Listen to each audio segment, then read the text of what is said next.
خب بسم الله الرحمن الرحیم. این مقاله‌ای که داریم در موردش صحبت میکنیم توی بحث دیفاین کردن یا ردوس کردن ریزن به یه چیز دیگه است. یعنی میخوایم ببینیم ریزن به چه معناست. یه سری نظریه ها اومده، توی این نظریه هایی که اومده یه سریشون تلاش کردن ریزن، یا حالا دقیق ترش چون تو ادبیات نورماتیویتیه، نورماتیو ریزن رو بر حسب رولی که توی اکسپلینیشن بازی میکنه تعریف کنن. یعنی بگن نورماتیو ریزن اون چیزیه که یه چیزی رو اکسپلین میکنه. حالا چی رو اکسپلین میکنه؟ نظریه‌های مختلفی هست. این مقاله یه جورایی بعد از دو تا نظریه‌ای که توی برای نورماتیو ریزن تعریف کردنش توسط اینکه چه رولی بازی میکنه، بعد از اینکه دو تا نظریه دادن، این فوگال و ریزبرگ اومدن و سعی کردن که بر اساس اشکالایی که به اون دو تا نظریه قبلی شده یه نظریه سومی بدن و حداقلش اینه که من چون تهش حالا رسیدیم احساسم اینه که حتی این نظریه هم یه اشکالی که خودش میکنه به نظریه‌های دیگه وارده، ولی یه خوبی که داره اینه که خیلی ادبیاتو خوب اومده مرتب کرده و گفته که مثلا سیرش از کجا بود، چه جوری اشکالا باعث شد که به مثلا ایده دوم برسن و در نهایت نظریه خودش، و حتی اگه آدم نظریه‌اش هم نپذیره یه مقاله خوبیه تا سیر بحث رو ببینه. و یه جورایی هم توی این مدل تعریف کردن نظریه‌های دیگه اخیریه که فکر نمی‌کنم بعدش نظریه دیگه اومده باشه.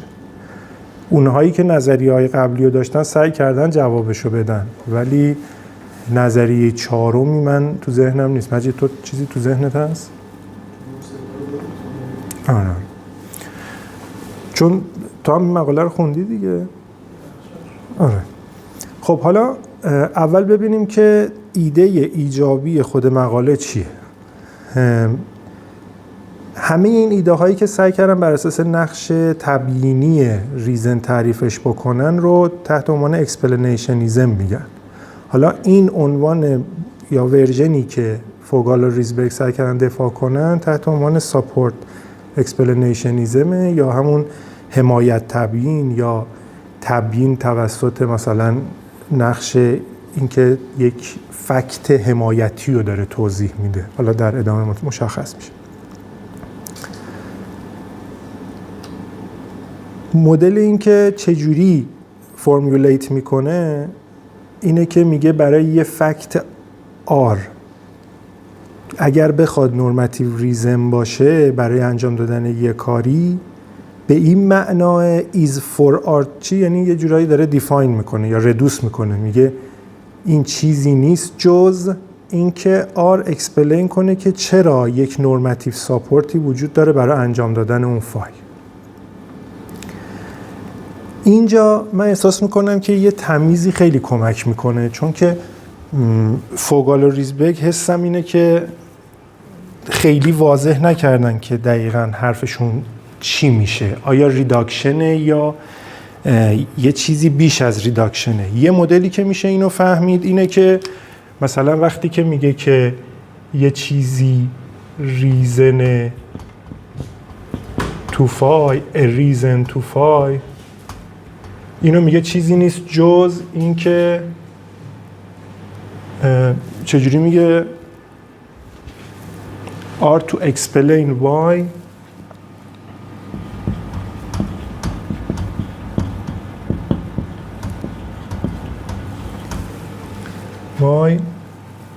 حالا دریزشو نمیگم دیگه، نورماتیو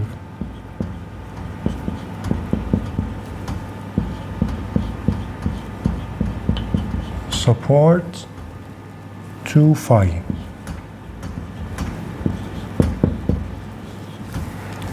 چیزی که خیلی مهمه اینه که یه موقع ما داریم میگیم آقا این تعریف اینه، اصلا اینو وقتی داری میگی انگار میخوای همینو بگی، بلد نبودی انقدر دقیق بگی، چیزی که تو ذهنت بود اینجوری گفتی. خیلی وقتی که تو ادبیات میخوان ریزن رو ردوس کنن منظورشون همینه، یعنی میخوان بگن که آقا این در واقع وقتی ما اینو میگفتیم اون واقعیتی که تو خارج میخواستیم در موردش صحبت کنیم این بود. یعنی ما مثلا میگفتیم من یه ریزن دارم برای اینکه یه کاری بکنم، اگر مثلا بهت گیر میدادن متوجه میشدی که دقیقاً چه تو ذهنته، میگفتی آره منظورم اینه که من یه چیزی دارم که میتونه توضیح بده یک نورماتیو ساپورتی رو برای انجام دادن یه کاری. حالا اینکه نورماتیو ساپورت چیه در ادامه میاد، ولی فعل جمله یعنی اینکه یک حمایتی میکنه از جهت نورماتیو که تو یه کاری بکنی، یا به یک شکلی یک دلیلی هست برای اینکه تو مثلا انگیزه پیدا کنی، انگیزه نورماتیو که یه کاری بکنی. اینا همش فیکس میشه تو مقاله ولی من خیلی بهش گیر نمیدم. همون شهودی که انگار اینجا یه چیز کاونتبل داریم، یعنی قابل شمارش، یه ریزن داریم، ولی اینجا ما احساس میکنیم یه مقداری نورماتیویتی ساپورت داریم برای انجام یه کاری. این خیلی برای فوگال و ریزبرگ مهمه. حالا دقیقاً چی شو؟ ببین اینجا میگیم یک ریزن دارد برای فای، ما اینجا میگیم توضیح میده که چرا مقداری ساپورت وجود داره برای انجام داده فایینگ. خب حالا یه سوال اینه، میگی یک ریزن تو فای مساوی اینه، یه موقع میگی something which explains why، اون وقت میگی با این مساویه. یه مدل دیگه میای میگی که نه این با این مساویه. خب ریزبرگ و اینا نمیخوان اینو بگن، نمیخوان بگن اینا با هم مساویان، میخوان بگن این تبیین میکنه اینو که یه فکت دیستینکتیه توی جهان. این یه فکت تو جهان، همون چیزیه که اینجا قرار میگیره توی این اکسپلینیشن که در واقع تبیین میکنه چنین واقعیتیو که نورماتیو ساپورت وجود داره برای فایینگ. این حالتی که دو تا فکت وجود داره و یکی اون یکی رو اکسپلین میکنه رو میگن یه فکتی یه فکت دیگر رو داره توضیح میده. این دو تا واقعیت هم تو جهان و متمایزن از هم و این داره اون فکت رو تبیین متافیزیکی میکنه یا تبیین به شکل دیگه میکنه. یه مدل دیگهش اینه که وقتی که میگی که یه چیزی داره یه چیزی رو اکسپلین میکنه، یعنی این که این داره همین واقعیت رو به شکل واضح‌تری میگه یا برعکس. حالا بر اساس اینکه جهتش چجوری باشه. یعنی مثلا میگی که این به شکل ناواضح داره یه چیزی رو تو واقعیت میگه، این به شکل واضح داره همون واقعیت رو میگه. این تمیز مهمه چون یکیش میشه ریداکشن، همونی که دو تا چیز دارن یه فکت رو تو خارج میگن. یه موقع میشه جنریشن، یعنی که دو تا فکتن و یکیشون داره اون یکی واقعیت رو تبیین میکنه. اون چیزی که تو فضای ریزبرگ و فوگال خیلی مهمه اینه که اون ریزن اولی رو باید بگی که یه فکت دیگه ای رو داره توضیح میده نه خودشو. و کل کاری که برای فوگال و ریزبرگ میکنه این مدل تبیین کردن همین تمیز این دوتا فکت هست. اگه تمیز ندی دیگه کار ریزبرگ باهاش راه نمیفته. حالا این متوجه شدید این تمیزو؟ هر جایی اگر من خوب توضیح ندادم بگید که بیشتر توضیح بدم. دلیل چیه که میگی این جنریشنه؟ به خاطر اینکه خیلی بعدش روش مانور میده. منم این که الان سعی کردم اینو باز کنم به خاطر اینکه خیلی وقتا همین تمیزه براش کار میکنه که بگه که مثلا چرا این داره یه کمکی توی فرایند تبیین میکنه، یا به یک معنای دیگه یه جای دیگه وقتی که میاد میگه یک ریزن وجود داره میگه اینو میشه گفتش که پروواید میکنه مقدار ریزن. بعد میگه فوگال اونجا که اینو مطرح کرده بود که اینجوری گفته بود خیلی سعی کرده بود انالیتیک اینو بگه، ولی تو این مقاله ما وقتی که میخوایم بگیم ساپورت میکنه مقداری ساپورت فراهم میکنه، اینجا دیگه اون راهو نمیخوایم بریم، بیشتر میخوایم بگیم که این داره اینو تبیین میکنه به این معنی که یه واقعیت جدید داره ایجاد میکنه. واسه اینجوری فرق میده بین پروژه‌ای که اینجا دارم پیگیری میکنم با پروژه فوگال توی مقاله دیگه‌اش. هرچند اینجا داره یه کمی بازی میکنه چون میگه که این که مقداری ساپورت نورماتیو فراهم میکنه فرق خاصی خیلی نمیکنه با اینکه بگی مقداری ریزن فراهم میکنه. یا مثلا اینجا میگی که یک ریزن وجود داره برای فای، بگی که یک چیزی هست که ساپورت میکنه فای رو به عنوان فعل ساپورت رو به کار ببری، میگه اینجام خیلی فرقی نمیکنه. و یه دلایل ریزی میاره که چرا حالا من اینو با ریزن گفتم کانتبلش و نان کانتبلش رو با ساپورت گفتم، ولی من فکر میکنم مهمترین چیزش بیشتر میخواد این حس رو بده که اینا دو تا فکتن. حالا بریم جلوتر ببینیم تا چه حد واضح میشه که این براش کار میکنه یا نمیکنه و چه جوری داره کار میکنه. اکسپلینیشن اینجا متافیزیکال میگیره یا مفهوم دیگه یا نه کلا اصلا وارد این تکنیکالیتی؟ من فکر میکنم متافیزیکال میگیره.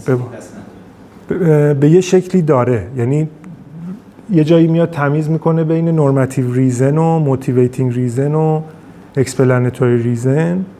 بعد فرقی که بین اکسپلنتوری ریزن میذاره با نورماتیو ریزن این نیست که مدل اکسپلنیشن هاشون فرق میکنه. فرقش اینه که میگه اون فکتی که داره نورماتیو ریزن توضیح میده یه فکت نورماتیوه، وگرنه تبیین همونه. از اون میشه فهمید چون اکسپلنتوری ریزن مثالایی که میاره متافیزیکال اکسپلنیشن رو کاملا میرسونه. البته میشن بگی نوتراله ها، به این معنا که مثلا اونجا که اکسپلنیشن رو میگه خیلی نمیخواد روی این وایسه که چه اکسپلنیشنی، ولی مثلا معمولا تو اکسپلنتوری ریزن مدل متافیزیکاله. داداش شاید گفته باشه از دست من درفته باشه نورماتیو ساپورت و خود شهودی وای میسته یا نه؟ آره یعنی اونجایی که میخواد توضیح بده میگه شهودیه، چیز عجیب غریبی نیست. البته تکنیکال تعریفش میکنه ها، ولی برای اینکه بگی که آقا من اینو از جای خاصی نیاوردم همون شباهتش رو با provide some reason یا مقداری ریزن توضیح میده که اون تو ادبیات خیلی جا افتاده است. وقت طبق اون انگار اینم تا حدی شهودن معلوم میشه که منظور چی. سلام. حالا بریم جلو.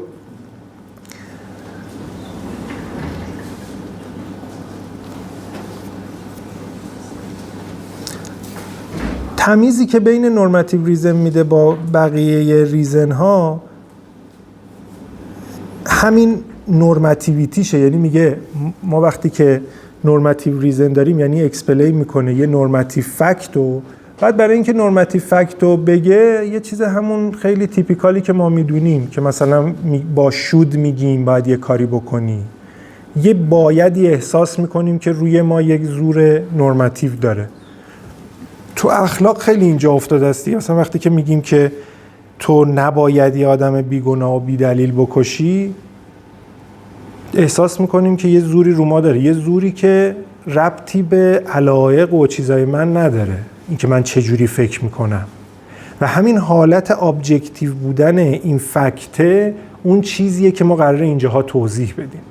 و یه تلاشی هم حالا در ادامه میکنه که این مدل توضیح رو، یعنی فکت های ابجکتیو نورماتیو رو با یه سری فکت های دیگه ای که سلایق فهم ما خیلی چیزا توش تأثیر دارن تمیز بده که حالا بهش میرسیم. خب این که فایچی هم که هر اکشنی دیگه، یعنی این که وقتی یه چیزی ریزن میده برای اینکه یه کاریو بکنی، اون برای اینکه انجام دادن فای یعنی اینکه یه اکشنی که مد نظره رو داره مطرح میکنه. این چیز دیگه تو هر تعریفی از فایون استفاده میکنه. حالا من بازم اینجا آوردم که و همون توضیحی که دادم مجید، این که میگه که اصلا کاری که ما داریم میکنیم یه جورایی انگار واضح کردن یه اسلوگنیه که داشتیم، یه اصطلاح معروفیه که توی ادبیات داشتیم که وقتی میگی یک دلیل داری تو برای یه کاری، یعنی این که مقداری دلیل برای یه چیزی داری. و ریزن هم اینجوریه که تو ادبیات خیلی سرش دعواست که کانتبله، یعنی قابل شمارش، یکی دو تا سه تا ریزن داریم یا یه مقداری ریزن داریم که ظاهرا خیلی دوست دارم میگن دوتاشو داریم و اتفاقا یکیشو توی این تبیینی که داریم میبینیم یا این تعریفی که میکنن بر اساس اون یکی میان میگن. و یه جورایی اون چیزی که تهش فوقالا اینا میخوان بگن همینه، فقط به جای پروواید مقداری ریزن میگه پروواید مقداری نورماتیو ساپورت.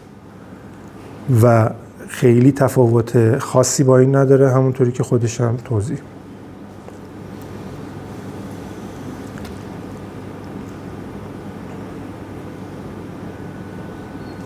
اینم توضیحیه که آوردم که از مثال آب استفاده کردم، اینکه آب مثلا قابل شمارش نیست، یه سنسی داریم و از اون طرف هم مثلا یه سنسی از چه میدونم یه سطل آب میتونیم داشته باشیم که در مقابل مقداری آب. ما یه موقع میگیم یه سطل آب، یه موقع میگیم اون مقداری که تو این سطل است، مقداری آب که منظورتون. و این دوتا فرق این دوتا رو نشون.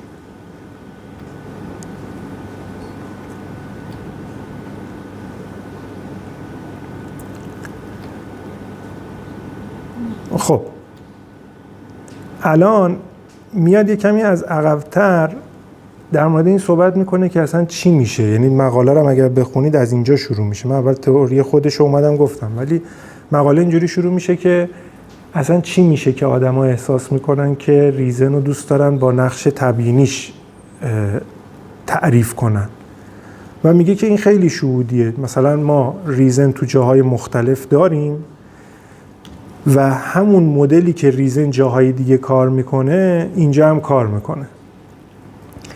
توی جاهای دیگه مثلا فرض کنید ما میگیم که ما موتیویتینگ ریزن داریم. موتیویتینگ ریزن یعنی چی؟ یعنی ما یک دلیلی داریم که نشون میده که چرا یک انسان، یک فرد موتیویت شده یا انگیزه پیدا کرده که یک کاری بکنه. این فکت که این آدم انگیزه پیدا کرده یک کاری بکنه یه ریزنی داره. این ریزنه داره تبیین میکنه چرا این انگیزه رو داره. توی اکسپلانتوری ریزن هم که دیگه خیلی واضحه. ما وقتی میگیم اکسپلانتوری ریزن یعنی یه دلیلی داریم که تبیین میکنه چرا یه اتفاقی در عالم افتاده. دوباره ریزنه دقیقاً داره تبیین میکنه اینکه چه اتفاقی در خارج افتاده. میگه اینو با یه مقدار شهودی کمتر در مورد نورماتیو ریزن هم میتونیم بگیم. نورماتیو ریزن هم همین جوریه که مثل همونا داره کار میکنه، فانکشنش همون جوریه، فقط فرقش اینه اون چیزی که داره تبیین میکنه یه نورماتیو فکت، یعنی اینکه چرا یه کاری رو تو باید بکنی، چرا یه کاری خوبه که انجامش بدی. همه اون چیزایی که توی به عنوان نورماتیو پراپرتی‌های معروف میشناسیمش. خوب بودن به معنای ارزشمند بودن یه کاری، بایدی بودن یه کاری و اینجور چیزا. و با این توضیحی که میده میگه که این که بخوای ریزن رو بر اساس نقشی که توی تبیینی فراهم میکنه بگی واقعا چیز معقولیه. ما جای دیگه هم همین کارو کردیم.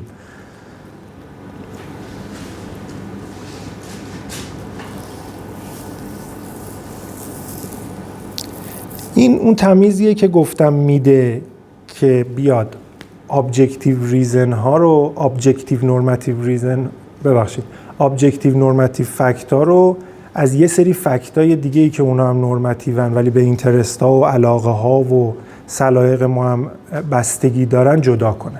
میگه ما دو تا فهم از ریزن داریم. ما یه موقع میگیم که مثلا تو دلیل داری که یه کاری رو بکنی، منظورمون چیه؟ یعنی این که فارغ از این که تو علایقت سلایقت چیه باید اون کارو بکنی. یه موقع وقتی میگیم تو باید این کارو بکنی یعنی تو به صورت شخصی بر اساس اطلاعاتی که داری، بر اساس شرایطی که داری تو باید این کارو بکنی. مثلا فرض کن یه دلیل خیلی خوبی وجود داره که من نباید یه کاری بکنم، دلیل هنجاری، ولی من اصلا نمیدونم چنین دلیلی وجود داره. این دلیل واقعا وجود داره و تبیین میکنه نورماتیو بودن یک اتفاقی رو. میگه یعنی این یه کار بایدیه، ولی اون نورماتیو بودن روی تو یه زوری نداره چون تو اصلا خبر نداری از اون ریزنه. این دوتا استفاده ای که از ریزن میشه که یکیشون اون اولیه رو تبیین میکنه، یکیشون این دومیه رو تبیین میکنه، دو جور مختلف به ما ریزن میده. یکیشون مدل یه فهم اوردینری از ریزن که همون بر اساس اینترستا و علم و دانش ما و خیلی چیزاست. یه مدلی که مد نظر اتفاقا فوگال و ریزبرگ همون حالت ابجکتیوه که اصلا کاری به این چیزا نداره. میگه ببین یه دلیلی وجود داره که تو این کارو بکنی، چه میدونستی چه نمیدونستی.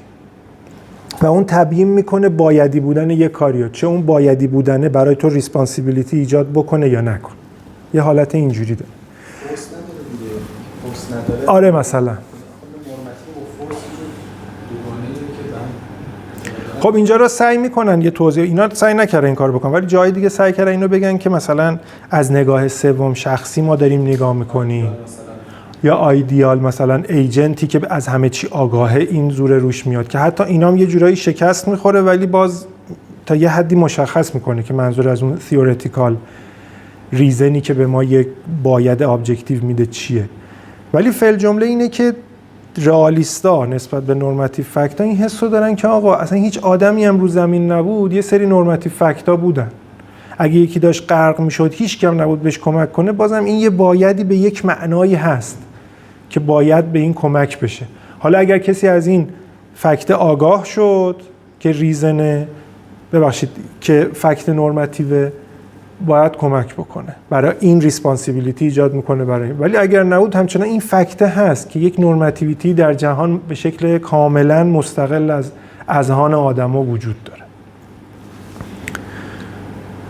اینا رو اینجوری که من دارم میگم خیلی نویسنده نگفته و یه کمی سعی کرده با اصطلاحات جا افتاده یه تکنیکال بگه، ولی من دارم یکمی از بیرون میگم که کمک کنه که بیشتر بفهمیم چی داره میگه.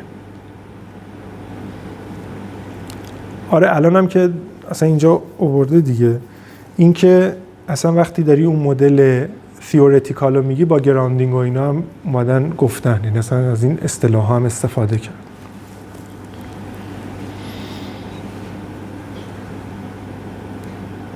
ولی خب این که این چقدر زور داره، آیا زورش متافیزیکلی نسسری و اینا رو فکر نمی‌کنم خیلی بخوان اصلا از این ادعاها بکنن. یه حالت نوتراله. هر تصمیم گرفتی که مورال پرینسیپل‌ها، واقعیت‌های اخلاقی چقدر زور دارن، همون مقدار زور رو اینجا بیا بگو. و گراندینگ هم جوری بفهم که نسبت به این بحث نوتراله. یه متافیزیکال لینکی وجود داره، حالا اینکه مدل فورس مدلش چقدر رو اصلا خیلی جدی نه.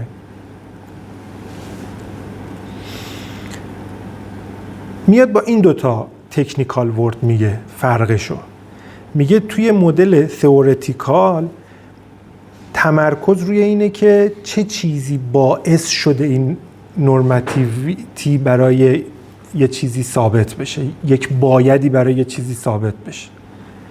توی اون مدلی که اوردینریه و چیه، میگه که ببینیم که اون نورماتیویتی چرا روی سر یه آدمی اومده. بازم الان اصطلاحی اینجا خیلی واضح نیستا، ولی با توضیحایی که میده همینه، یعنی این که ببینیم که چرا این آدمه باید این کارو بکنه. حالا دیگه از این بگذاریم، من تا جایی که شد سعی کردم اینو توضیح بدم، چون این مهمه برای اینکه ببینید داره سر اصلا تبیین چه واقعیتی صحبت میکنه. دو تا نگاهی که قبل از نگاه فوگال و ریزبرگ وجود داشت و حالا ببینیم چیا بوده که ریزبرگ در جواب اینا میاد بگه. هم ببینیم چیا بوده، همین که چه اشکالایی توی ادبیات بهشون شده و ریزبرگ هم رو همونا دست گذاشته و بعداً میاد امتیاز تئوری خودشو با همینا، با اینکه این مشکلات رو نداره توضیح میده. اولین چیزی که توی ادبیات اومدن سعی کردن ریزن رو بر اساس نقش تبیینی بگن، آت اکسپلینیشنیزمه، که سعی کردن بگن که دلیل اون چیزیه، reason to fight is something، اون چیزیه که اکسپلین میکنه که چرا به جای اون نورماتیو ساپورته بذار اینکه چرا باید یه کاریو انجام بدی، به جاش آت بذار. بنویسم که نگاه‌های این نگاه ریزبرگ و ایناست. نگاه بروم که نماینده این دیدگاهه اینو میگه چرا باید یه کاری بکنی. و اشکالی که میکنه همون تا مطرح میکنه یه اشکالی میکنه، چون اشکال خیلی دم دستی و خیلی هم زود به بروم این اشکالو کردن و بروم هم خیلی زود سعی کرده اینو جواب بده.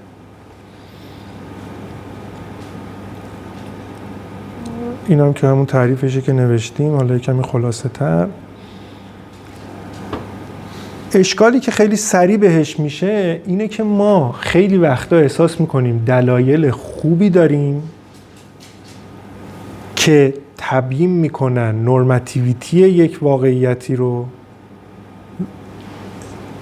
یعنی نورماتیویتی رو تبیین میکنن، ولی انقدر زور ندارن که وقتی ما مثلا اون ریزن رو میفهمیم بهش آگاه میشیم احساس کنیم که ما باید حتما طبقش عمل بکنیم. اصلا انقدر زور ندارن. مثلا وقتی تو میگی یه چیزی خوبه، این که مثلا تو حال ادبیات خودمون این که مستحباً باشه که میتونی بگی دیگه یه چیزیه که آقا خوبه انجامش بدی، الا انجامش هم ندادی مؤاخذه نمیشی از جهت اخلاقی یا از جهت نورماتیو. اینا رو اصلا چجوری میخوای توضیح بدی با آت؟ تو میگی هر ریزنی اگر میخواد ریزن نورماتیو باشه باید اونقدر قوی باشه که توضیح بده یه آتو. میگه نمیتونه اون دلایلی رو توضیح بده که عملا ما طبقشون عمل نمی کنیم ولی همچنان احساس میکنیم دلایل اخلاقی هم به ما واقعیت‌های اخلاقی میدن، واقعیت‌های نورماتیو میدن، مثلا این واقعیت که انجام دادن این کار خوب است. مثلا به نسبت میتونیم مثلا این که چون مستحب گفتیم شما مثلا میخوای آدم خیلی عرفانی باشی باید مثلا مستحبات انجام بدی. اینا رو شما برای اینکه بهجت باشی باید هم ببین اینا رو میشه گفت، ولی نکتهش اینه خودش این مسیر رو نرفته، به خاطر اینکه اونجوری که تو داری میگی خیلی از دغدغه هایی که اینا دارن رو داری خرابشون میکنی. اینا میخوان یه وجه مثلا اینجوری داشته باشه که بایدهای نورماتیو گلوبالن، اینجوری نیستن که یه جایی تو بر اساس هدف خودت قراره یه کاری بکنی. نه، این بایده وجود داره، آدما باشن یا نباشن وجود داره. تو اونو داری خراب میکنی. انگار من اول باید انتخاب کنم اون هدف رو میخوام، بعد که این میشه کارهایی که مثلا فینلی توی راهکار بعدی میده. ولی خود فوگال چجوری میاد اینو جواب میده؟ میگه که آقا اول اشکال رو یه بار مرور کنیم. اشکال اینه که اگر یه چیز دیگر رو تبیین میکنه، چون تبیین و قاعدتا منظورش تبیین متافیزیکیه فکتیوه و داری میگی که یک ریزن توضیح میده یک آت رو، اینجوریه که تو پس حتما باید اون کار طبق اون عمل بکنی، چون داره یه واقعیت رو تو جهان میگه، واقعیت هم گلوباله، چی میگن، پر همه رو میگیره و به خاطر همین همه بر اساسش یه نورماتیویتی روشون میاد و خب این خیلی غیر شهودیه. فکتیو بودن توضیح بده اصطلاح فکر. آره، فکتیو بودن یعنی این که ما وقتی که مثلا یه ادعایی توی زبانمون میکنیم یا توی زبان پراپوزیشن ها میکنیم، مثلا فرض کنید میگیم که پی یا مثلا جمله این گزاره پیه یا میگیم جمله پی، اینا وقتی میگیم مثلا توی یک فضایی وقتی اینا رو ازشون استفاده میکنیم داریم استفاده فکتیو میکنیم، یعنی اینکه داریم در نظر میگیریم که وقتی میگیم جمله پی حتما فکت پی تو خارج هست، وقتی گزاره پی میگیم حتما دوباره فکت پی تو خارج هست. یعنی داریم در مورد یه چیزایی صحبت میکنیم که واقعا وجود دارن، صرفا اینجوری نیستش که ما داریم در مورد یه چیز خیالی صحبت میکنیم. و خب مثلا میگن که explanation که یه چیزی با یه چیز دیگه تبیین میشه، این یک رابطه فکتیوه، یعنی این که داره بین دو تا چیزی که هر دوتاشون این حالت رو دارن که واقع وقتی ما داریم صحبت میکنیم داریم میگیم دوتاشون تو واقعیت وجود دارن، این حالتی رو داره. وقتی ما میگیم یه چیز دیگر رو تبیین میکنه، یعنی همون چیز اولیه به عنوان یه واقعیت در جهان وجود داره، همون چیز دومیه. این ویژگی رو میگن فکتیو، میگن یه ریلیشن فکتیوه. یا مثلا میتونی تنها بگی، مثلا میتونی بگی که نالج فکتیوه. آره، مثلا نالج مثال خیلی خوبیه. میخوای توضیح بده که من معرفت به پی دارم مستلزم صدق و موجودیت پی. نمیتونم معرفت به پی داشته باشم ولی پی کاذب. حالا اینی که گفتم درسته محمد علی؟ اینجوری هم بیایم بگیم گزاره پی فکتیو دیگه، این پروپوزیشن دت. آره، من اینجوری گفتم که اون پراپوزیشن رو مثلا توی جای خاصی که ازش استفاده میکنی میتونی بگی این دارم استفاده فکتیو میکنم ازش، یعنی این که دارم پوزیت میکنم که معادل این یه واقعیتی تو جهان وجود داره. اینجوری که یه رابطه‌ای که طرفینش فکت‌ها هستن ساده‌تر نیست. من میخواستم کمی کلی‌تر بگم، چون مهم نیستش که تو چه ادبیاتی بگی، مهم اینه که تو داری تو زبانت از یه چیزایی صحبت میکنی، بعد قرارداد کردی که تو این حالت خاص وقتی صحبت میکنی منظور هممون اینه که معادلش تو خارج هم وجود داره. ببخشید اون نه اصلا اشتباه، چون اگه طرف سنتنس هم باشه باز فکتیوه ولی میگن سنتنس صادق باشه، یعنی فکتیو بودن به این معناست که طرفین صادق برای ما سوال اونجا فکتیو رو کار نداره. آره اصلا گراندینگ فکتیویتیش یکی از آقا طرفین سنتنس هر چی اصلا به اون نیوترال نیست. آره یعنی اصلا نکتهش اینه که انگار خیلی دعوا نیستش که تو چی میگی، داری در مورد یک سری نشانه ها صحبت میکنی، یه چیزایی که به یه شکلی رپرزنتیشنال انتیتی هن و پوزیت کردی، در نظر گرفتی که اینا رو داری اینجوری در نظر میگیری که واقعیت های معادلشون در جهان وجود داره. حتی ممکنه آبجکت باشه ولی آبجکت باید موجود مثلا نمیتونه شبکون طرفین اکسپریمنت. آبجکت هم دوباره یعنی این که داری ترمش رو استفاده میکنی، ولی ترمش رو وقتی استفاده میکنین قرارداد کردید که مثلا معادلش وجود داره در خارج یه چیزی. چرا روشن نمیشه؟ روشن شده ولی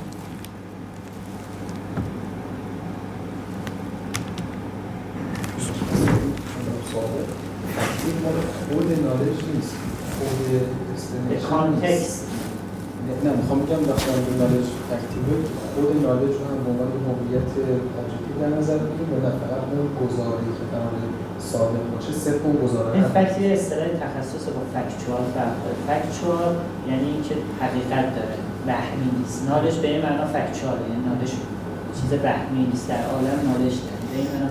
ولی وقتی فکت می‌فهمیم کاملا تکنیکال، یعنی متعلقش باید صادق باشه. برخلاف باور میتونه به گزاره کاذب تعلق بگیره، اما نالج نمیتونه به گزاره کاذب تعلق بگیره. پس اینجا میگیم اسپلینیشن یه حقیقتیه، مثل نالج فکتی، ولی وقتی میگیم فکتی یعنی اون طرفین متعلقاش صرف طرفین، چون دو تا طرف داره. تو نالج یه طرف داره صادقه، اما تو اکسپلینیشن چون دو تا طرف داره طرفینش باید صادق باشه موجود باشه. آره صرف من میگم به صورت مثلا پروپوزیشن، ولی چون معمولا طرفین اکسپلینیشن پروپوزیشن هم میگیره. خب حالا اگه فکت هم باشن، فکت هم نه حالا رپرزنتیشن انتیتیش پروپوزیشن، ولی اگه هر چیزی باشه همون که مامجا گفت یه رپرزنتیشن انتیتی که به اصطلاح مابعضا داره. حالا ممکنه تروس میکر داشته باشه اگر پروپوزیشن باشه، ممکنه یه آبجکت داشته باشه اگر مثلا یه ترم پراپر نیم. حالا با این توصیفات یه بار دیگه اشکال به صورت شده. اشکال اینه ما مثلا یه جاهایی احساس می‌کنیم نورماتیو ریزن داریم، داره خوبی یک چیزی رو میگه، مثلا یه عالمه نورماتیو پراپرتی رو داره ثابت میکنه برای یه سری چیزا، به این معنی که یه سری فکتای نورماتیو رو داره ایجاد میکنه، ولی ما احساس نمی‌کنیم که آتی ایجاد میکنه، یه چیز ضعیف‌تریه. میتونه مثلا به واسطه اینکه یک دلیل دیگه‌ای هم وجود داره اینا اوتویت بشه. میتونی مثلا بگی اون دلیل قوی تری بود، اصلا من این با اینکه یه دلیلی وجود داشت که این خوب بود من اصلا نباید انجامش بدم به خاطر اینکه مثلا یه تعارضی کرده با یه چیز دیگه. ولی آدنس تو اون مدل اولیش که برون میده اصلا هیچ راهکاری نمیده که اینا رو میخواد چجوری توضیح بده. وقتی میگه که نورماتیو ریزن چیزیه که اکسپلین میکنه آدنس. این حرف منجر به کانتگرایی نمیشه؟ مثلا شما دروغ گفتن مثلا بده، همیشه بده، این واقعیت باشه لازمش اینه که همیشه اینجوری باشه. واقعا شودن میتونیم به این که دروغ گفتن همه جا هر شرایطی بده؟ ببین من میفهمم که وقتی که مثلا یکی کانتی باشه اینجوری انگار داره فکر میکنه که هر موقع در مورد نورماتیویتی داره صحبت میکنه داره در مورد وظیفه صحبت میکنه، وظیفه کاتگوریکال چیه. ولی کاتگوریکال بودن وظیفه فکر نمی کنم علل اصول با اینکه یه عملی سوپریراگتوری باشه، مستحب باشه، منافات داشته باشه. یعنی میتونه یه چیزی اینجوری باشه که تو بگی آقا رو همه زورش میاد، ولی زورش در حدی نیست که من قصد مستعد نبود. شما من یه طرف دیگه رو یعنی شما تضامن، یعنی مثلا دروغگویی میگی بعد یه واقعیتی، اگر لازمه یه واقعیت بودن اینه که همیشه به اون نحو باشه، اینجوری بگم بهتر، یه سری قضایا ببینیم که همیشگی نیست. یعنی اگر اونم بگه که این چه اشکالی به باید بشه، اشکالی به خودشون هم مطرح میشه. شما میگین که باید همه جا باید میشه وقتی مستحب. من میگم همه گزارهای اخلاقی الا مثلا خوب بودن حسن، عدل و بد بودن ظلم، بقیه همه قضايا اخلاقی همشون همین اشکالی که شما بگین آقا دارید میکنین همه جا باید نیست، همه این چیزا همه جایی نیست. ببین یه مدل وظیفه گرایی خیلی اولیه بگیری که اگر یک دلیل اخلاقی داری، یک دلیل نورماتیو داری، به تو یه باید کاتگوریکالی میده که تحت هیچ شرایطی اصلا نباید تغییرش بدی، خب آره این برا بروم خیلی خوبه. ولی نکتهش اینه که اون مثالای شهودی که دارن اصلا نمیانم انقدر سختش بکنن که بگن که حالا همه جا آت کار نمیکنه. اینا یه جا بگن آت کار نمیکنه، ما یه شهود جدی داریم که اونقدر قوی نیست، وقتی کانفلیکت ایجاد میشه دیگه اوت بیت میتونه بشه، میتونه یه دلیل دیگه ای روی غلبه کنه بر این و مانع از این بشه که این آتی رو توضیح بده، کافیه برای کار اینا. ما هم داریم یه سری جا نشون میدیم که خب اون قوی تر همینه دیگه. خب قوی تر همین ادعای دیگه. اونی که تو میگی که آقا غیر از ظلم و عدالت هر چیزی که بگی اینجوریه که آت مطلق به تو نمیده. خب بازم داری علیه بروم میگی دیگه، فقط خیلی قوی تر داری اشکالو مطرح میکنی. هر تبیین غیر از حالا پس بذار برسیم ببینیم وارد میشه یا نمیشه دیگه. چرا فعلا آتو داریم میگیم، بریم جلوتر ببینیم چی. خب بروم خیلی سریع اینو جواب میده، میگه که آقا من اینی که گفتم برای پروتوتو ریزنا کار میکنه، یعنی دلایلی که همون جوری مطلقاً، ولی خب یه تبیین دیگه ای میدم، یعنی یه تعریف دیگه ای میدم برای اون دلایل نورماتیوی که به تو پروتنتو ریزن میدن، یعنی همین مدل ریزن هایی که میتونن در تضاهمشون با هم اینجوری باشن که یه سریاشون رو طبقشون عمل نکنی. اونا چجوری توضیح میده؟ میگه که بذار تعریف اول پروتنتو رو بگیم. پروتنتو reason is a genuine reason that has some weight but can be outweighed by other reasons. همین جوری طبق همون که میتونه یه دلیلی بیاد مانع از عمل کردن بر اساس این دلیل بشه و اینا تعریف کرده.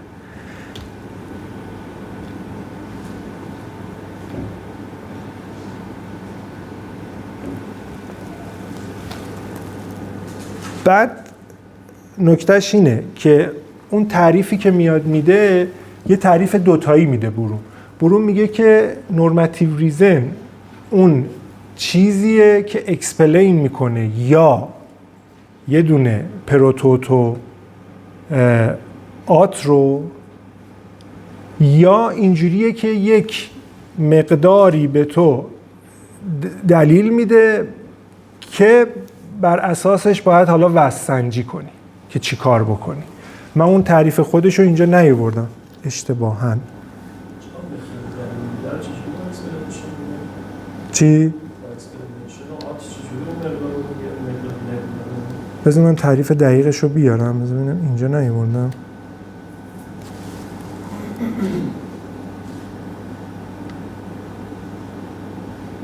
نه اینجا نیاوردم.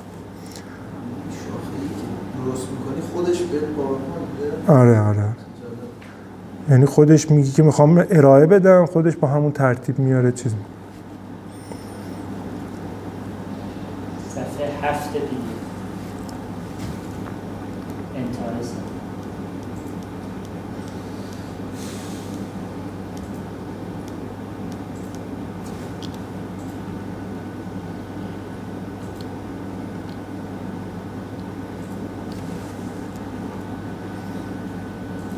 انتهای صفحه 7. انتهای راست صفحه 6. صفحه خیش. آها.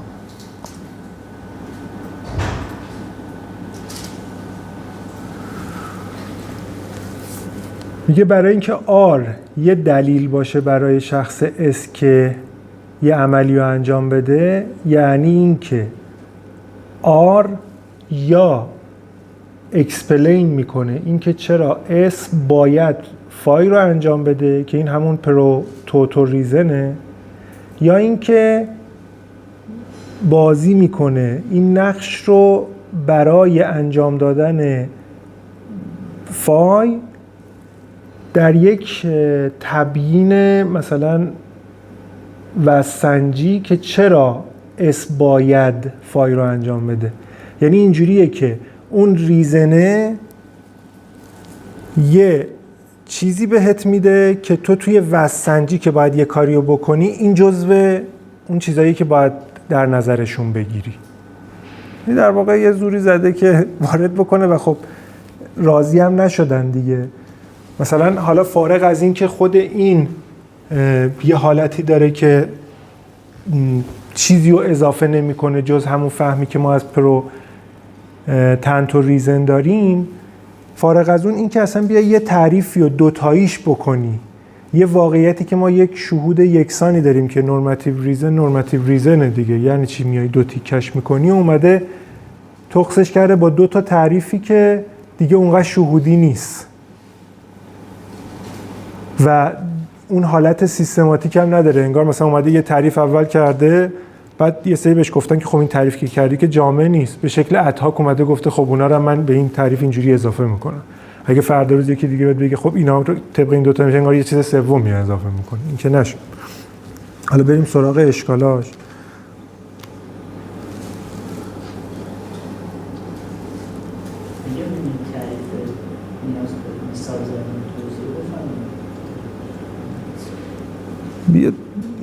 میشه توضیح داد و اینا، ولی همون شهودی بگیرید. یه موقع دلیل میدی، دلیل اینجوریه که بهت صاف یه آت میده. یه موقع دلیل میدی، دلیل اینجوریه که میگی خب حالا بذار دلایل دیگرم ببینم وقتی اینا رو همه رو در نظر گرفتم نبرش اونجا.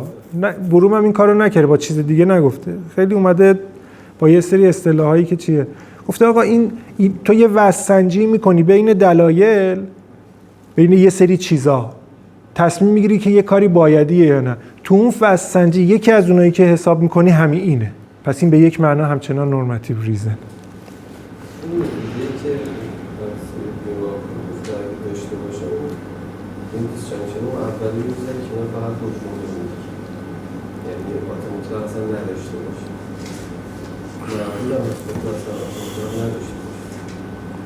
شاید یعنی اینجوری باشه که اگر اونو یه کمی دستکاریش بکنی اینجوریه که دیگه توش حتما آخه میدونی یه چیز دیگه است. ما یه سری آتایی که داریم میگیم پروتوتوه اصلا این حالت رو نداره که تو آره، یعنی اینجوری نیستش که تو بگی آقا من اینو حالا گفتی بذار ببینم یه کمی بگردم ببینم چجوری، اصلا تو دیگه نیازی نیست نگاه کن، تو مطمئن این کارو باید بکنی. اینو یه کمی سخته تو اون تعریف دومیه ببری، چون اون میگه که علل اصول دلیل یه چیزیه که تو وارد بازی وزن‌سنجی میشی. آره 3 تا اشکاله. بذار حالا بگم چیزی که فهمیدیم مثل چی؟ مثلا حسن عدوینا چی؟ مثلا نه مثلا فرض کن همون عادلانه است یه کاری، همونی که خودت دوست داری و ما هم دوست داریم، ما طلبه ها دوست داریم. این که مثلا تو بگی یه چیزی عادلانه است خیلی عجیبه، بگی نه برای تو باید نمیره، بازم وایسا نگاه کنم ببینم چی. خب اگه واقعا به این رسیدی که عادلانه است باید انجام بدی دیگه. درسته تو باید خیلی چیزا رو نگاه کنی ببینی یه چیزی عادلانه است، ولی فرض کن دلیلت اینه که آقا این کار عادلانه است، تو دیگه احساس می‌کنی وای نمیسی.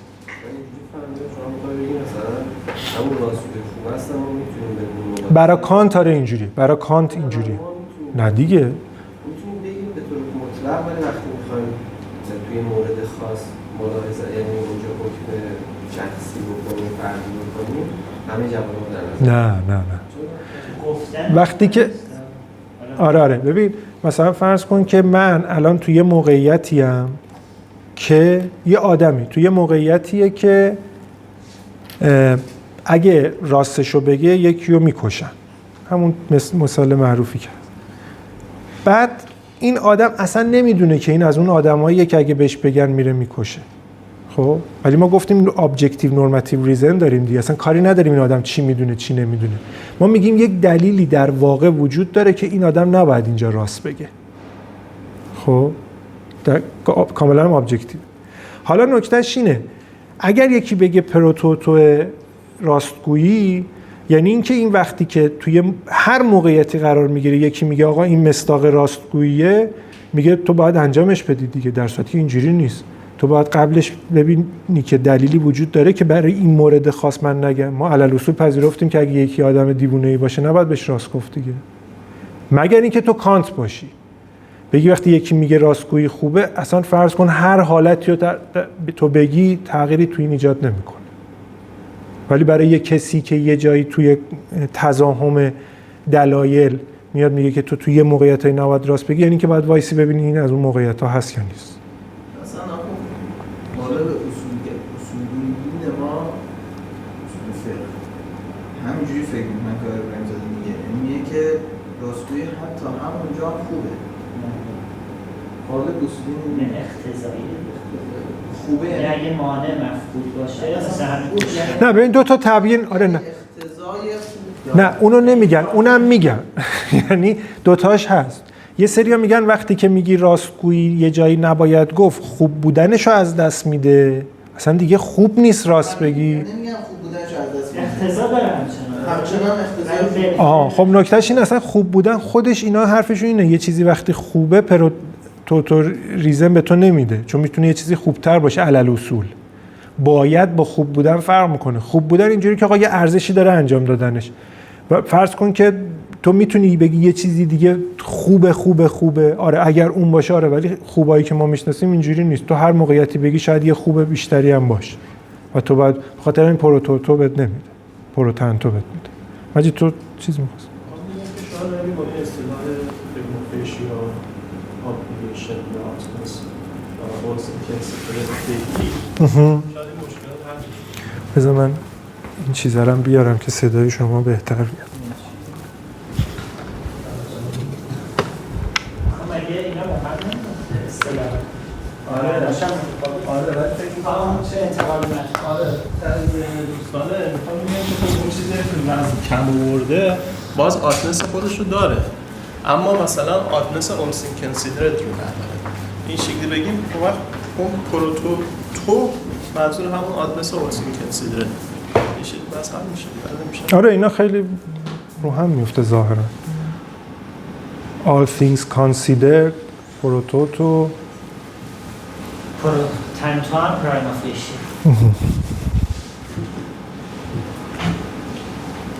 خب ببینیم به برون چه چیزایی گفتن. اولین اشکالی که میکنن میگن این دوریه. چرا؟ میگن که تو داری میگی یک ریزن چیه؟ اون چیزیه که این کارا رو میکنه. خب اصلا اگه تو از اول ندونی ریزن چیه، چجوری میخوای بر اساس اینا تعریفش بکنی؟ انگار از قبل میدونی ریزن این حالت رو داره که توی بیتینگ ریزن قرار میگیره، از اون طرف اونجوری و اینا، و داری همون چیزی که از خود ریزن میفهمی و میگی به عنوان تعریفش. البته فکر کنم دارم بد میگم اینا. همیشه اینجوری تا آره نه تعریف اینجوریه، نه یه مشکل بدتری باید باشه. اینفورماتیو نیست دیگه. فکر کنم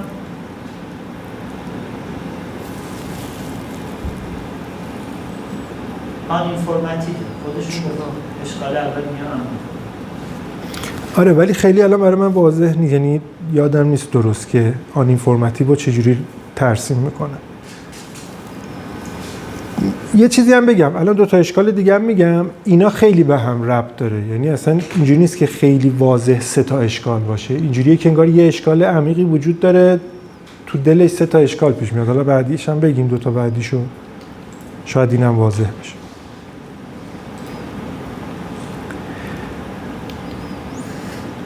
پس این دیگه توضیح نداره. این میگه که همه چیزایی که داره بروم توی اون قسمت تعریفش که پرو تنتو ریزنا رو میگه یا همون پرایما فشیا ریزنا رو میگه بر اساس ویت میگه که ویت دقیقا معلوم نیست چیه، خیلی متافوریکه کلمه‌ای که داره میگه. ویت رو ما خب تو کجا به کار میبریم؟ توی جرم به کار میبریم. دو تا مقدار وزن دارن کنار هم میذاریم مثلا یه وزن بیشتری پیدا میکنه. میگه که خیلی توضیح نمیده ویت رو داره چجوری ترسیم میکنه، چون خیلی از ویژگی هایی که ریزنا نسبت به هم دارن ویت نمیتونه توضیحشون بده. حالا مثال اشکال سوم هم ببینیم.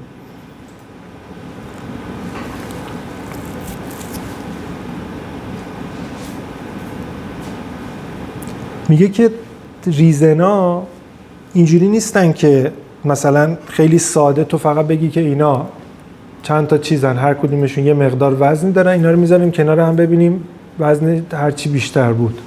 میگه نه، خیلی تنوع اتفاقایی که بینشون میفته زیاده. مثلا ما یه جایی یه ریزن داریم، اون ریزنه اینجوری نیستش که وزن اضافه کنه، باعث میشه اون وزنی که قبلیه داشته کم بشه.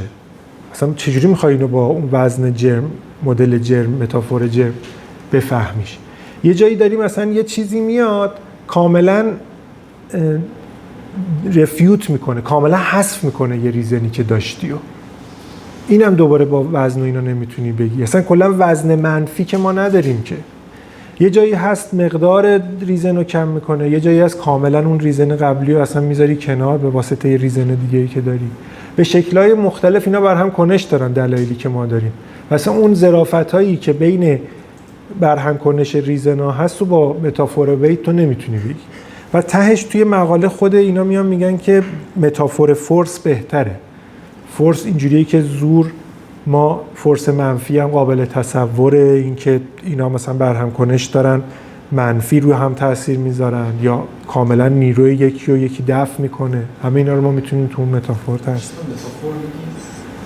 برای اینکه کمی معلوم بشه که مثلا وقتی داریم میگیم که وزن سنجی میکنیم یا چه مقدار، حالا طبق نظریه خود فوگالینا چه مقدار ساپورت میکنه، یکمی واضح کنیم که منظور از این که چند تا چیز در چه مقدار ساپورت میکنه یا مقدار کم و زیاد میشه تو ساپورت چجوری داره اتفاق میفته، این متافورا کمک میکنه که بفهمیم. میخوام بگم فورس اینجا الان داره مادی و طبیعی معنا میشه. فورس معنی مثلا نیرویی که تو طبیعت هست. بهش میگیم متافور. آها منظورت این؟ آره دیگه، آره. یعنی اینکه ما از یه جای دیگه یه چیزی رو گرفتیم، داریم به واسطه یه شباهتی که وجود داره تو یه جای دیگه به کارش میبریم که جای دقیق خودش نیست. مثلا ادبیات هم بلد نیستیم. مثلا فرض کن که متافور همون مجاز میشه دیگه، استعاره میشه. خب متشکرم. نه فهمیدم چی خب شد. پس دیگه من دیگه تلاش نکنم. ولی تجربه چرا این اشکال رو نکردن که مشکل سوپرالیگیشن رو حل نشد با این ترم؟ قبول داری؟ چرا حل نشد؟ چون مستحب که اصلا دیگه در... نه آخه مستحب اصلا نمیاد تو بازی وزن‌سنجی. مستحب اصلا چیزیه که نه وزن میده نه وزن کم میکنه. مستحب کاملا آزادی عمل داری، برین‌ورسی هم نداری، ولی خوب انجام بدی. هیچ وارد درگیری با آتهای دیگه نمیشه. چیزای الزامی هستن که با هم وارد درگیری میشن. حالا تو واجب و اوجب و حالا یه جا رو فرض کن تو یه چند تا چیز سوپراگاتوری داری، مستحب داری با مکروه وارد وزن‌سنجی میشن نسبت به هم دیگه. که در اولی گفتی یا پروتاتو باشه یا همون آلفین کانسیدر باشه یا چیز باشه. آها. باشه. همه ولی آت باشه. همه به یه آتی ختم میشن. نه محمد علی سوپرالیگویتوری هم همینه، یه آتنسی داره ولی با وزندهی با چیزهای دیگه این وزنش کمتر. آخه کسی اینجوری نمیگه سوپرالیگویتوری. میگن سوپرالیگویتوری اساسا یه مقوله‌ای متفاوت از ابلیگیشن و آتنسه. اساسا هیچ فورس ابلیگیتوری میتونه نداره. ابلیگیشن و آلسین کانسیدرت در نظر گرفتن که اینجوری میگن. فکر من صحبت محمد علی رو نیامجوری ولی به هر حال مسئله خوبی رو تو سوپرالیگویتوری لزوما از تضامن آتشون با یه آت نیست که سوپر راگتوری میشن، بلکه یه اینم یه فراغ شاید وسط هست. احسنتون. هیچ آت دیگه هم در تضامن هیچی هم نباشه باز شما ملزم نیست انجام بدید، ولی اگه آره. آتی نسی داره هیچ آتی نباشه باید انجام بدید. اینا هیچ کی من یه سوالی دارم واقعا، اگه یه دلیلی داره براش خب و این دلیل فورسی هم روی تو داره و چیزی مزاحم هم نیست که وزن بیشتری داره، این چرا سوپر راگتوری شده؟ ببین یه دعوایی که اصلا سوپر راگتوری درسته یا اصلا سوپر راگتوری رو ما اینجوری میفهمیم که چون اون مدل از مثلا دلایل اخلاقی که داریم همیشه علل اصول مثلا با یه سختی غیر معقولی برای ما همراهن، باعث میشه که از باید بیفتن. تو داری یه تبیین خاصی از سوپر راگتوری میدی. خیلی وقتی که سوپر راگتوری رو میفهمن اصلا نمیخوان اونجوری بفهمنش، ولی اونجوری میتونی اکسپرینویت کنی، بگی ببین مثلا تو میگی که آقا کمک کردن این که کل پولتو بدی به دیگران سوپر راگتوریه. اصلا این چرا سوپر راگتوریه؟ به خاطر اینکه تضاهم داره با یه سری منفعت‌ها برای تو که معقول اونا رو هم حفظ کنی به یه دلایلی، به خاطر همین یه حالت مستحب پیدا کن. ولی فرض کن تو خدایی، قدرت بیکران، هیچی ازت کم نمیشه، خیلی طبیعیه که هر چیزی که سوپر راگتوریه چه خصتی داری که انجامش نمیدی. آره بود که آقای سیدعباس قاضیان ازش دفاع کرد، خیلی هم بهش حمله شد که سوپر راگتوری اون مواردی که هیچ آت مزاحمی نداره. مثلا از رفتی شاب لازم مثلا شکلات گرفته، یه لبخند تو پارک، مثلا داری راه میری هیچ زحمتی هم بر نداره، هیچ به جای تن مثلا کم نمی، یه لبخند به یک کسی بزنی مستقبل نزنی هم هیچ الزامی برای هیچ بلیم‌ورسی هم نمیشه. اونجوری که شما میگی تو موارد این چنینی باید بلیمش کنی یا بهش بگیم آقا تو میتونستی بزنی، هیچ مزاحمی هم نشه، پس باید بزنی. حالا لزومی نداره تضاهم باشه، مثلا بگو که آقا یه چیزی آت میاره ولی آت‌ها درجه بندی هم. مثلا این یه آت 60% داره میاره، اون یکی اینم بازم خاص سوپر راگتوری، چون سوپر راگتوری دقیقاً قسیم آت درجه بندی هم نورماتیو نمیشه، آت قرار درجه بندی همون آت رو مطالب دیگری کرده، بعدش هم سوپر راگتوری وقتی هست. میاد آت کریمافیشال رو میاره تو کار، یعنی یه درجه بندی بیار تو کار. آره ولی بازم ولی درجه بندیش علل اصول تهش توی وزن‌سنجی آت خودشو باید نشون بده. سوپر راگتوری طبق یه خانشی که وجود داره اینه که ته تهش هم که وزن کمی داره. نه دیگه اینا دیگه سوپر راگتوری حذف کردن. حالا بذارید بمونه، این یه دعواییه تو سوپر راگتوری. ولی خب جواد من این اشکال رو با سوپر راگتوری بذار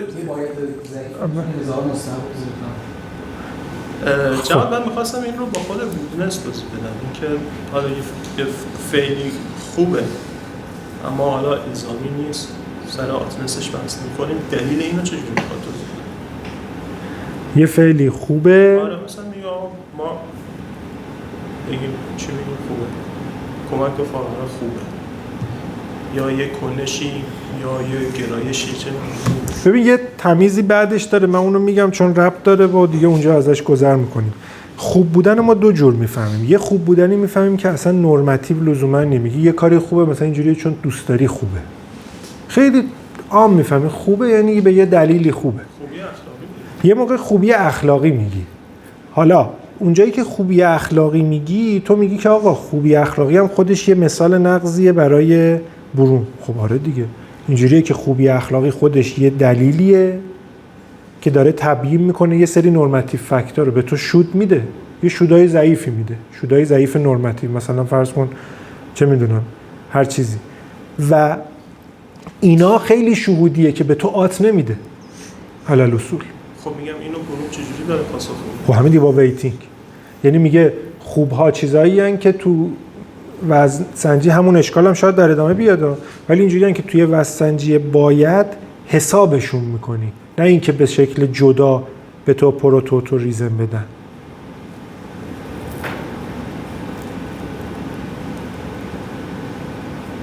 ولی اشکال اینه که اگر یه خوبی باشه که علل اصول هیچ وقت وارد بازی‌های بایدا نمیشه، چجوری میخوای تبیینش کنی؟ یه اشکالی که تجربه نکردن شما خودت اطلاع کردی ولی تو گزارش اشکالات اینا نیومده، اینه که ریزن اساساً ریزن یه پراپرتی به قول شما یک نواخت یا نچرال. فکر کنم ببین من این خلاصه این چیزی که اینجا کردم خیلی جدی نگه، فکر کنم یه چیزی میگم. شبیه. آره ولی خب این واقعا هست دیگه. کلا جایی که تو میخوای تعریف بدی این که بیای تیکه تیکش بکنی توضیح بدی ترس ادهاک بودن میده. نه به نفع دیسجانکتیو که آره. چیز آرتیفیشال و نان نچرال، پراپرتی نچرال معرفش نان نچرال. آره دیسجانکتیو و خیلی ها میگن یه ویژگی واقعی تو جهان نیست. نشال باشه چی؟ نداره. نه حالا اگر یکی اونو بپذیره اوکی، ولی خیلی تو ادبیات اشکال میکنن هر جایی که تو دیسجانکتیو میدی میگن ببین این اون واقعیت جهان نیست. واقعیت جهان باید یه چیز غیر از این باشه، چون دیسجانکشن جزو چیزایی نیست که جهان رو چی میگن جوین میکنه. فارسیش چی میشه؟ آره این یه مسئله علم اجمالی خیلی بگن دیسجانکتیو فکت تو خب مثلا تهش میتونم بگم علم اجمالی یه واقعیت نچرال تو جهان نیست دیگه مثلا. یعنی خیلی‌ها اینجوری میگن آقا اون چیزایی که داری تو زبان صحبت میکنی همشون که نچرال نیستن. تو هر موقع در مورد علم اجمالی داری صحبت میکنی داری در مورد یه چیزی صحبت میکنی که خودش تو واقع نیست. جواد فکر نکنم اشکالی به بروم باشه، چون بروم باید چی بخواد ریزن روی واقعیت نچرال. بروم اونی که نچرال میدونه رو آته به معنی یک نواخت، به معنی طبیعی، به معنی نچرال لوئیسی به معنی مثلا. آره احسن. چه مشکلی داره ریزن نچرال نباشه؟ ببین بودمون میگه هست دیگه. ببین آره میتونه بروم بگه که ریزنی که ما داریم به کار میبریم چیز خودش اصلا پراپرتی نچرالی نیست. ببین وقتی که من فکر میکنم حالا یه وقت اینجوری میتونه اشکال کنی با پروژه نان نچرالیزمشون نمیسازه. خب مثلا فرض کن ریزن رو بخوام پایه بگیرن، بعد ویژگی هنجاری پایه رو بخوام نچرال لوئیسی بدونن، ولی آخه بروم اینجوری نیست که بروم آت رو میخواد پایه بگیره و ریزن رو میخواد با آت توضیح بده. در نتیجه شاید با نچرال نبودن ریزن مشکلی نداشته باشه. مثلا وقتی میگی تو تعریف داره میکنه، تعریف کردن یعنی این که داری میگی یک چیز سوای جنرس نیست دیگه. یعنی داری میگی آقا یه چیز دیگه ای هست، این کاروینگ ات دی جوینت، بیا اینو، یعنی همون دارم حرف تو رو میزنم و به خاطر همین خب مثلا میگی آره هر کدوم از اینا کاروینگ ات دی جوینت، مثلا ویتینگ ریزن قاعدتا باید برای بروم یه چیز کاروینگ ات دی جوینت باشه، ولی دیسجانکشنشون نیست و به همین دلیل ریزن نیست. ولی مشکلی نداره، میگه من توی تئوری مثلا چند تا چیزو سوای جنرس گرفتم، یکی آتنس و یکی ویتینگ ریزن رو، یعنی ویتینگی که توی این تعریفم دارم میگم اینا رو بگم دیگه همه چی رو با یه سری چیزای نچرال توضیح. ولی کلا اینجوریه که الان یه چیزی رو دقت داشته باشید اینه که همه تئوریای اکسپلینیشنیزم که الان ما حالا دو تاشو گفتیم اینجوریه که داره ریزن رو به عنوان یه فانکشنال پراپرتی تعریف میکنه، میگه یه فانکشنی داره ایفا میکنه، این که داره یه چیزی رو اکسپلین میکنه.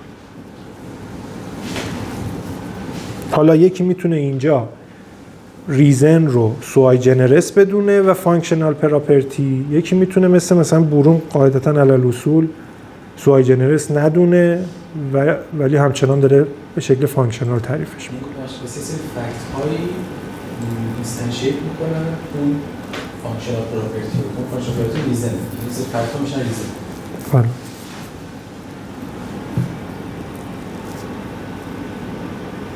یعنی اینجوریه که یک فانکشنال پراپرتی هست که یعنی اینکه یک کاری تو تبیین میکنه، یه سری فکت های عالم این کاره رو میکنن. اکسپلینیشن یک امر فانکشناله. اکسپلینیشن یه امر فانکشنال نیست، اینکه یک چیزی رو با اینکه توی ریلیشن توی یک ریلیشنی قرار میگیره تعریف کنی، داری فانکشنال تعریفش میکنی، چون کاملا میتونی مدل همون رمزی فایدش کنی دیگه. تو استراکچرال و داری با یه ریلیشنی که با یه چیز دیگه داره، نه اینترینزیک نیچر نداره، میگی با یه چیزی ریلیشن داره، یه چیزی که با یه چیزی ریلیشن داره. خب حالا فینلی و قبلترش هم آدمایی بودن، ولی اون کسی که الان خیلی اینو تئوری رو خیلی باز کرده فینلیه که ایشون مرید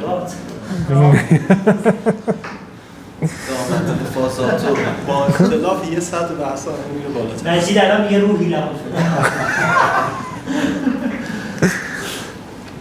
فینلی خیلی اینو تئوریشو سعی کرده همه جاشو هی درست کنه و اینا و تئوریش اینه که آقا ریزن اون چیزیه که تبیین میکنه نورماتیو فکتایی که پراپرتیشون گودنسه، یعنی میگه یه چیزی خوبه.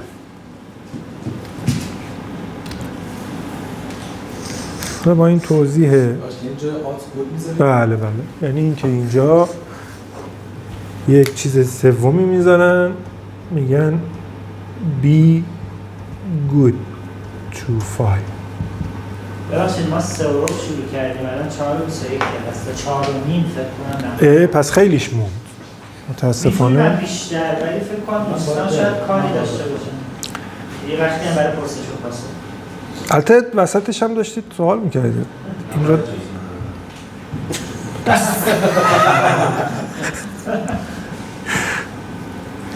متشکرم. خب امتیاز خیلی واضحی که داره اینه که همین مسئله بغرنج اینکه دلایل میتونن همو دفع کنن اینا رو حل میکنه، چون میگه تهش اون چیزی که داره تبیین میکنه گودنس. خب گودنس هم خودش وزن داره دیگه، یه چیزی میتونه ارزشمندتر باشه. به خاطر همین اصلا علل اصول دستش بازه که بگه حالا این گودنسه بعداً مقداری هست که به تو مثلا یه پروتوتو آتنس میده، اصلا نمیده هیچ آتنسی به تو، یا یه پروتنتو آتنس میده دیگه. اینا رو همه رو میتونه بعداً در مورد گودنس بگه. گودنس خوبیش اینه خودش وزن داره، مثلا مقدار داره، میگه یه چیزی بهتره و اینا، و خاطر همین همه این کارا رو براش میکنه. اشکال اول جواب میده. بله و چون این اشکال جواب میده دیگه نیازی نیست به اون دشواری که بروم سعی کرد تئوریشو درست کنه بیفته و دوباره اون اشکالای بعدی هم که به بروم میشه که مثلا تو تئوری تو با یه دیسجانکشن گفتی این چه قشنگ نیست. مثلا خوب نیستش. شما یه سری مصادیقی رو پیدا میکنید که مثلا خوب نیست. مثلا اگر یک واقعی همون سوالی که خب برعکسش خوبه. برعکسش خوبه. مثلا تو هر چی میخوای بگی یه بار ارزشی بهش میدیدی. راستگویی میگه خوبه. خب همیشه اینجوری نیست. نیازی نیست. ریزن براش نداره دیگه. چون نه تو میتونی فاکتور رو ریزباف کنی. نه تو میتونی فاکتور رو ریزباف کنی. راستگویی در این موقعیت خاص خوبه. خب اون هم همین کارو بکن دیگه. بگو اگر پرانتز گفته انسان بگیم لازمی مطلق بود باشه، انسان بود باشه دقیقا اونم آدنس رو چجوری میخوای درست کنی؟ باید اینجوری یعنی فراتر از اهداف شخص یه سری قیدای این شکلی بیار. مثلا بگو که رو تحمل کنم، مثلا مستحب رو میخوام حل کنم. این تو داری راه فینلی رو میری. فینلی بعدن آتنس رو با همون خوب بودن و اینا میگه، همینجوری میگه، یعنی وابستش میکنه به یه سری اهداف. میگه تو اگه بخوای این کارو بکنی یه چیز بایدی، یعنی مثلا یه چیزی که اگه انجام ندی هیچ وقت به اون هدفت نمیرسی. درسته؟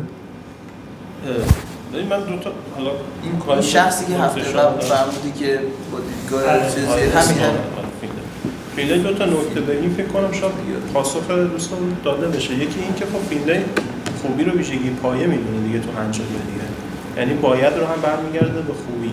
خب و اگه یه چیزی این خوبی پایه رو هم نداشته باشه دیگه اصلا هنجاری نیست. و اگه یه کنشی اصلا خوب نباشه دیگه تو این نورماتیو ریزن براش نداری، چون نورماتیو ریزن میخواد این جایگاه هنجاری برای یه کنش اثبات کنه. فکر کنم حل میشه. درسته؟ یعنی یه چیز ضعیف‌تر از خوبی دیگه نداری که بگی یه ویژگی هنجاریه ولی ضعیف‌تر از خوبی نداری که بگی یه کنشی یک پراپرتی هنجاری رو داره اما به سطح خوبی نرسیده، ضعیف‌تر از خوبیه. این تو نگاه فیلمی معنا نداره دیگه. باید میشه همین خب نه دیگه برعکس، یعنی شما شما فکر که اینجا میزنی تو باید بزنی. ما شما فکر می‌کنیم یه کاری میتونه خوب باشه اما باید نباشه. خب با این قیدا آره، ولی از این طرف که نمیتونیم بگیم یه کاری مثلا بایسته اصلا خوب نیست. با اون قیدا در نظر بگیریم نگاه هر دو تا همین اشکال هست. مثلا میگه که راستگویی خوب است یا نه، میگه که خونه این مطلق نیست، میگه قید بزن. تو وقتی قید بزنی خوبه. باید هم همین کارو کن. باید هم بیا قید بزن. دیگه الان قید نزدن. و اگه قید نزنی خوب بودن هم همین اشکال وجود داره. ایشون بحث تو کانفلیکت ها میگه ریزن‌های مختلف الان با هم کانفلیکت میکنن. یه چیزی از خوب بودن میشه مثلا ناخوب یا مثلا میشه بد. خب سوال اینه خب حالا پاسخ شما چیه؟ یه بار میشه میگه غیر میزنه. نه غیر نزدن. خوبش عوض شده. خب خوب نیست. مشکل چیه الان؟ خودشون میگن که خوب بودن و حداقل هنجاری دیگه از خوب بودن خارج بشه اصلا دیگه هنجاری نیست. اصلا ما نمیخوایم تبیینش کنیم. ما میخوایم چیزی تبیین کنیم که هنجاری باشه. نه الان راستگویی خوب است یا نه؟ خب خوب. بدون غیر میتونه با قید باشه، میتونه بدون قید باشه. نه، چه اهمیتی داره؟ خب میخوام بگم که اون اشکالی که شما به باید کردی اگه بدون قید اینجا بگی اون اشکال به همینجا هم وارد میشه. چرا؟ نه خب جای خوبی رسید. چرا اشکال وارد میشه؟ چون که شما داخل اون مستحب چی میگفتی؟ میگفتی که اگر این باید باشه باید همه مصادیق گزاره‌های اخلاقی باید باشن. درسته؟ همه مصادیق گزاره اخلاقی. خب اگر هم راستگویی خوب باشه باید همه مصادیق. خب یه مثال بزن که خوب نیست. یعنی با خوبی نمیشه گفتش. مثلا راستگویی در مثلا جایی که جان این نفر بازم خوبه؟ نه خوب نیست. آها راستگویی در جا چیز خب میگید انجام ندادنش خوبه. بهت که همون اول گفتم انجام ندادنش خوبه دیگه. آخه من نمیفهمم واقعا سوالش یعنی اشکال دقیقاً کدوم بخشه. ببین اگر میخوای بگی یه سر اشکال اولی که باید نه این مشکلی نداره. اگه حالا میگم نه من فکر نمی‌کنم اون اشکال بعد جلسه ما بحث کنیم. اون اشکال اصلا فکر کنم یه چیز دیگه است. اینجا مطرح نمیشه. نه ببین یه اشکال دیگه میکنه. جواد اینجوری بگیم یه کاری راست گفتن واسه کشتن یکی میشه دیگه. درسته؟ خب خوب نیست. درسته؟ خب براش هم ریزن هم نداره. ولی راستگوییه. خب باشه. راستگویی کسی نگفته. خب ما نگفتیم برای خود راستگویی باید ریزن داشته باشیم. داریم میگیم برای چه چیزایی ریزن داریم. خب قضایای اخلاقی. ریزن اون چیزیه که خوبیه کاری رو توضیح میده. نه قضایای اخلاقی همه جا صادق هستن یا همه جا صادق نیستن؟ یه سوال دیگه. نه اگر شما باید رو بگی همه جا صادق هستن، همه جا رو هر قضیه اخلاقی باید وجود. ببین یه لحظه وایسا مجید یه لحظه صبر کن. واقعا پاسخش به اینه که اینجور قضایای اخلاقی نسبی هستند. خب یعنی بستگی داره چه هدفی رو بذاری مثلا. خب اما میخوام بگم که این ربطی به اون اشکال قبلی نداره ها و ربطی هم به این بحثی که الان داریم می‌کنیم شاید نداشته باشه. ببین مثالی که تو زدی الان داری میگی که آقا یه جایی یه کاری خوب نیست. چی؟ راستگویی در جایی که یکی کشته میشه. خب چه مشکلی داره؟ اینجوریه که یه فکتی در جهان هست بازم نرماتیوه. این که آقا یعنی راست نگفتن تو این موقعیت خاص خوبه. خب اونم باید هم همین کار کنه. بگو اون شخصی که برای شخصی که مثلا میخواد آی بهجت بشه مستحبات باید است. این یه قضیه است. نه دیگه تو دوباره هدف رو بردی دیگه. من گفتم اگه هدف رو بیاری فینلی هم این کارو کرده این مسیر رو برون نرفته. اونجا تو میتونی با هدف بگی ولی گفتم اونا یه شهودی داره وقتی میگن آتنس میخوان مطلق بفهمنش نمیخوان بگن که یه زوری رو تو داره رو من نداره. تو وقتی هدف رو میاری خرابش میکنی. برون چون دغدغه داشته که این کارو نکنه مطلق بودنشو نگه داره اونجایی هم که یه سری آوردین شما چه فرقی داره؟ حالا بذار پس بعد آره. حالا اشکال جالبی که به این اصلا جالب نیست. اشکال نمیذاری من یه ارائه مؤدبانه بدم داره ضبط میشه. اشکال جالبی که میکنه حالا چرا جالبه؟ چون من احساس میکنم این اشکال واقعا به خودشون هم وارده ولی خودشون سعی میکنن یه توضیح بدن که این اشکال به تئوری خودشون وارد نیست. اشکال اینه که میگن آقا تو اینجا یه دوراهی داری که هر دوتاش بن‌بست. تو داری میگی که هر نورماتیو ریزنی اون چیزیه که یه فکت گودنس رو داره تبیین میکنه. خب الان یکی از ریزن هایی که ما شهودن داریم این نیستش که یه کاری خوبه. مثلا میگی چرا تو این کارو باید بکنی؟ چرا این یه چیزیه که بایدیه به هر فهمی از نورماتیو؟ میگی به خاطر اینکه خوبه. بعد میگه تو اینجوری که تعریف کردی اومدی گفتی که یک ریزن برای انجام دادن فایل اون چیزیه که اکسپلین میکنه گودنس رو دیگه. بعد اگه اینجا به جای این سامثینگه بذاری این که یه چیزی خوبه خب این انگار دوری داره میشه. تو داری میگی یه چیزی خوبه توضیح میده که چرا یه چیزی خوبه. بعد برای اینکه اینو دقیق تر بکنم میگم ببین اینجا میتونی تو دوتا کار بکنی، دوتاش بنبسته. یکی این که بگی این خوب بودنی که من اینجا دارم میگم یه چیزی خوبه، این خوب بودن نورماتیو نیست، خوب بودن به یک معنای عامیه. میگه نه همین این وریه. میگه اگه اینجوری بگی، میگه اگر اینو ریزن بدونی که یه چیزی خوبه، میگه اگه اینقدر ضعیف بکنی خوب بودن و درسته دیگه این اشکال دور بودن مطرح نمیشه. ولی اشکال دیگه ای که هست اینه که خیلی چیزایی که اصلا اخلاقا خوب نیستن خوبن همچنان به یه دلایل دیگه و تو همچنان شهودن میتونی بگی چه میدونم مثلا کشیدن سیگار خوبه، به اون معنای ضعیف خوب بودن میتونی بگی دیگه، بالاخره یه منفعتی داره برای یکی به هر دلیل. ولی خیلی عجیبه که بگی این یه ریزن اخلاقی به تو میده. به خاطر همین تو مجبوری اینجا وقتی داری در مورد گودنس صحبت میکنی به عنوان چیزی که واقعا یه ریزنه، در مورد گودنس روباست صحبت کنی، یه گودنسی که هنجاریه. و اگر اینو بگی دیگه میشه دوری، چون این گودنسی که اینجا هست هنجاریه علی تعریف، وقت میشه سیرکولا. آره. و این اشکال جالب اینه که به آدنس هم میشه کرد. نیومده بگه چون اصلا آدنس به اینجا نمیرسه، ولی آدنس هم همینه. خب ما یه شهودی داریم که یه چیزی بایدی باشد، ریزنه به یک معنایی. هر چیز هنجاری اینجوریه. اون شاید اشکال آن اینفورماتیونس و این بیان درست نیست. مثلا آره. اصلا شاید همینو گفته باشه، باید برم نگاه کنم، یادم رفته. چیز جدیدی ببینید. کلا 30 صفحه مقاله است دیگه، خیلی نمیشه همه جزئیاتشو گفت. خب حالا این اشکالو که میکنه، خب یه تیکش که میشه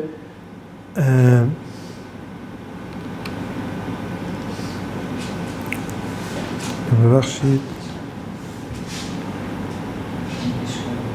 اشکال یکش پس اینجوری میشه که انگار داره برای اینکه تبیین نمیتونه رفلکسیو باشه، یه چیزی خودشو توضیح بده، انگار یه سری چیزایی که ما شهودن میدونیم دلیلن رو داره میندازه بیرون. اون دلایلی که داریم میگیم یه چیزی روباستلی خوبه. از اون طرف اگر بخواد خوب بودن رو یه جور شلوول تعریف بکنه، اون وقت هر گودنسی رو باید ریزن بدونه برای فکتای اخلاقی که خیلی غیر شهودیه بازم.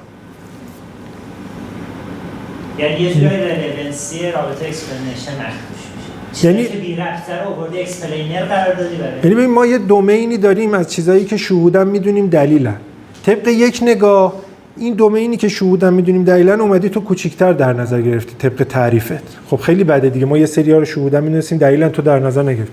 طبق یه تعریف دیگه یه عالمه چیز دیگر هم در نظر آره بی ربطی رو در نظر میگیری که اصلا ما شهودن فکر نمی‌کنیم اینا دلیل اخلاق دلیل هنجاری باشن.